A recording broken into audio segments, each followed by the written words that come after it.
Dia 6 de junho de 2023, terça-feira. Que sentimento de merda você deve estar agora. Mais uma derrota para o seu maior rival, um primeiro tempo onde você foi humilhado, né? Talvez aí nem em jogos que o nosso time era infinitamente, mas muito ruim, aqueles times pavorosos. O Vasco nunca fez um primeiro tempo daquele, onde o Flamengo ganhou com tanta facilidade. Foi fácil. Mais uma rodada na zona de rebaixamento. O Vasco é o segundo pior time da competição. Você acorda hoje pela manhã para trabalhar, para sofrer, para ser zoado. Você espera pegar o telefone e ver a demissão do Maurício Barbieri. Mas parece que não vai acontecer. Ou se acontecer durante a semana, é um absurdo. Deveria ser demitido ontem. Ele conseguiu rir numa coletiva, por mais que estão tentando aí explicar que foi ali uma brincadeira que não tinha nada a ver com o jogo, como é que ele consegue arrancar um sorriso, sorrir naquele momento.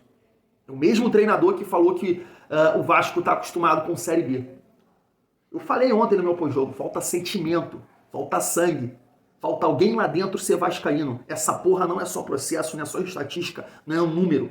Você tem que sofrer, você tem que viver, você tem que colocar sentimento naquilo para alguma coisa dar certo, acreditar. E você tem um CEO que é flamenguista, estava muito feliz com a vitória, né, do seu time ontem. Mas é o seguinte, cara, depois de tudo isso que a gente está pontuando aqui, aconteceu essas cenas aí lá em São Januário, que eu, na minha visão, na minha opinião, lamentáveis. Isso não deve acontecer. Nem depredar aí um patrimônio do clube ou qualquer tipo de violência com algum responsável de tudo que está acontecendo no Vasco. Porra, eu não acho que é o caminho, não é por aí. Agora, eu não posso aceitar que coloquem a culpa somente nessas pessoas que estavam ali ontem, né, soltando fogos, tentando invadir. Calma, não é somente eles que estão depredando o clube, acabando com o patrimônio do clube. O pior que eles, e eu acho que a repercussão deveria ser em cima disso, são aqueles que destroem o clube com as palavras, com as falas, com as promessas. Esses caras são os principais responsáveis. Você não tem que colocar a culpa nele, não. Eles não são os principais responsáveis por isso de forma nenhuma. Porque isso é uma questão cultural. Quando eu boto essa notícia, né, de anos atrás, lá em 2020, onde o Salgado, durante campanha, prometeu 70 milhões no Vasco assim que entrasse no clube. Esse dinheiro já estava captado. Quando ele entrasse no clube, ele ia acertar as dívidas, pagar salários, para o Vasco não cair naquela ocasião. Sabe o que aconteceu? Nada. Aí eu te pergunto, isso não é acabar com o patrimônio do clube? Isso não é depredar o clube? A instituição? Porque esse tipo de mentira, esse tipo de promessa, ela destrói o clube, pouco a pouco. E aí você vai culpar torcedores que estão ali soltando fogos. De todos os problemas que a gente vive, eles são os menos culpados. Quem está acabando com o clube, quem destrui o Vasco, pouco a pouco, é com as falas, é com as promessas. E aí a gente vê aqui algumas situações que eu queria colocar em relação a isso, né? O Dandan, da Sport TV, vou botar na tela para vocês, colocou o seguinte, ver São Januário ser literalmente bombardeado por verdadeiros vascaínos doeu mais que qualquer derrota em campo. Qual é o sentido disso? É isso que eu tô falando. Deveria doer mais as palavras, as promessas, que nenhumas são cumpridas por verdadeiros vascaínos, ou porque se dizem vascaínos. O próprio Jorge Salgado também foi a público, família vascaína. Ele foi a público falar aí através do seu Twitter e dizer o seguinte: muito ruim o resultado de ontem e a nossa posição na tabela, mas nada justifica os atos de vandalismo em São Januário e ameaças à minha pessoa. Com trabalho e resiliência, vamos sair dessa. Então, vandalismo, Salgado, é o que você fez no Vasco. Você vem fazendo, mas com as palavras. E pelo fato do torcedor ali usar atitude, né, quem xinga, quem berra ou quem age com violência, tá sempre errado. Mas eu acho que o pior, o que constrói esse tipo de coisa dentro da sociedade ou dentro de um clube, são as palavras, são as falsas promessas. Esse é o grande ponto, irmão. Esse é o grande ponto. Eu venho falando aqui que ele é o principal responsável por essa tragédia que o Vasco está vivendo, aí o Vascaíno está vivendo nesses últimos anos. Mas você vai falar assim, porra, não, calma, Thiago. Ele só é parte do processo. E os anos que a gente viveu aí na mão desses políticos do Vasco. Mas, gente, ele vendeu o clube. Ele vendeu o clube com a promessa que não ia acontecer mais esse tipo de coisa. Problemas financeiros, times limitados. E o que você está vendo? O que você está vendo? O Vasco está devendo Deus e o mundo. O Vasco está na zona de rebaixamento. E aí, cara, chama a atenção, porque eu não sou muito bom com as palavras, né? Admito. Mas eu quero ler aqui um Twitter do Breiler, jornalista da ESPN, porque eu acho que retrata bem tudo que eu tô tentando dizer aqui. Ele diz o seguinte, ó, a 777 mentiu e enganou o torcedor do Vasco. Vendeu a ideia de que o clube não teria mais problemas financeiros. Se equipararia ao rival em questão de meses. Promessas que SAF nenhuma é capaz de cumprir. Falácia útil para finalizar a compra, mas que hoje se mostra um tiro no pé. Então aqueles atos de violência, né, de depredar ali um patrimônio do clube, onde você coloca isso aqui? Não é a mesma proporção, ou até mesmo pior, o que o Salgado e o Osório fez? É muito difícil, cara, muito difícil.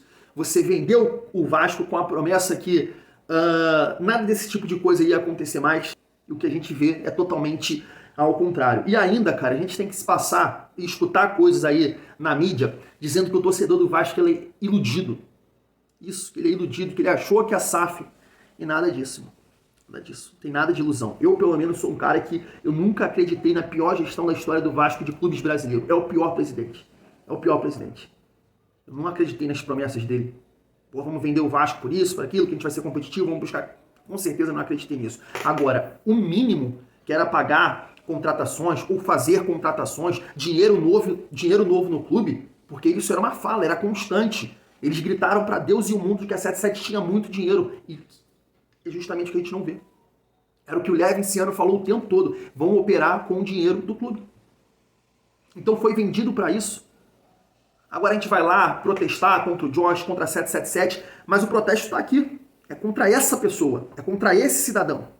É ele. Ele era o presidente do clube. Ele deveria proteger a instituição. Ele deveria buscar, já que foi decidido que o modelo da SAF era o caminho, ele deveria buscar a melhor empresa, a melhor, que pudesse realmente conduzir o Vasco da melhor forma. Claro, lucrar, mas que pudesse botar o dinheiro novo dentro do clube, coisa que não está acontecendo.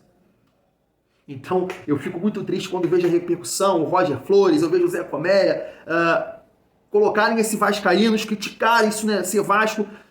Mas e aqueles que prometeram? Aqueles que vandalizaram ali o clube com as palavras?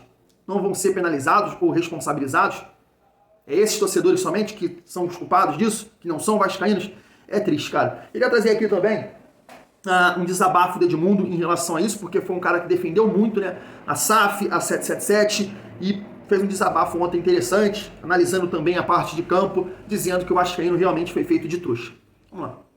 Não, eu acho que para a nova geração é muito, muito complexo, né? O menino está formando o seu caráter ali, aí chega na escola, está todo mundo comemorando, tem alguns comemorando e outros tristes. Aí ele quer comemorar também, então para novas gerações. Mas para quem já é Vasco de verdade, não muda nada. O que muda é fazer papel de trouxa. E é o que a gente está fazendo. Esses caras prometeram milhões de coisas que não estão cumprindo. Essa é a mais pura realidade. Mas isso é culpa do torcedor? Não, isso não é culpa do torcedor. Os jogadores também não têm culpa, não. Esses jogadores, alguém procurou ou o empresário ou o clube e os contratou. Entendeu? O Maurício Barbieri também não tem culpa, não. Alguém ligou para ele e falou, pô, nós estamos com um projeto aqui, você que trabalhou 3 anos lá na SAF do Red Bull Bragantino, você não quer vir aqui trabalhar com a gente? Ó, o projeto é esse. Dizem que é um cara muito do bem, um cara de gente boa, trabalhador, honesto. Só que, profissionalmente, ele ainda não atingiu um patamar, na minha modesta opinião, digno de treinar o Vasco da Gama. Ou não deram para ele, talvez se dessem para ele Arthur, Claudinho, né, ele pudesse fazer, falando de jogadores desse nível, porque os jogadores que o Vasco tem não são desse nível. Né? Ele pudesse fazer um trabalho melhor. Mas, cara, eu juro que eu acreditei que a melhor solução para o Vasco seria essa SAF da 777. A maioria, né? A maioria das pessoas. Então, e por quê? Porque eles prometeram pagar as dívidas, né, e fazer um investimento gigantesco na formação de um time. Até agora, não me apresentaram nenhum número, não me apresentaram os números, na minha cabeça está muito simples. Eu vendi o Andrés parcelado e comprei jogadores parcelados. Investimento, na minha opinião, até agora baixíssimo, né? Foi zero. Eu estanquei a dívida, eu tenho receita. Tá fazendo fluxo, né? Com essa receita eu pago os salários. Então, galera, os salários estão em dia, que sempre foi um problema grave, mas por que os outros dirigentes não conseguiam pagar? Porque todo mundo sabe de onde vinham as receitas. Vinha lá da Pixbet, a receita. Iam lá, bloqueavam na fonte. Vinha da Globo, iam lá, bloqueavam na fonte. Vinha da Capa, iam lá, bloqueavam na fonte. Quando chegava no dia 5, né, que os clubes pagam dia 5, outros dia 10, enfim, chegava no dia do pagamento, essas receitas estavam bloqueadas. E aí o clube não conseguia pagar. Tinha que buscar acordos e não sei o quê. Com a entrada da SAF, essa dívida ficou parada. Os clubes, né, as SAFs, eles pagam um percentual, acho que 15% da sua receita anual para pagar as dívidas. Então não tem mais as penhoras. Por isso que não existe mais os atrasos de salário. Então não tem milagre, não. Entendeu? Até agora... Só congelou as dívidas. Até agora, Luiz Melo, Paulo Brax, essa galera aí, Josh e companhia, fizeram nenhum milagre, não. É só uma lei sancionada pelo Bolsonaro que facilitou a entrada dessas SAFs. Se os clubes, se os presidentes de clubes também têm esse benefício de congelar, né, a dívida. De congelar a dívida, estariam também pagando as dívidas. Aí cria-se teto, né? Só que o teto mexe com a paixão. Quando você cria teto, você não traz bons jogadores. Se você não traz jogadores de 30 anos, porque você não pode revender depois, você também não traz jogadores de qualidade. Né? Quando um Gabriel Peck, um Figueiredo sobe, ele precisa de bons jogos, de conquista, de títulos, para eles virarem ídolos. Né? Quando você traz um jogador que já está consagrado, naturalmente ele vai custar mais caro. Então, cara, eles venderam uma coisa e entregaram outra. Essa é a mais pura realidade. E estamos até que prove ao contrário, né, Edmundo? Não provam.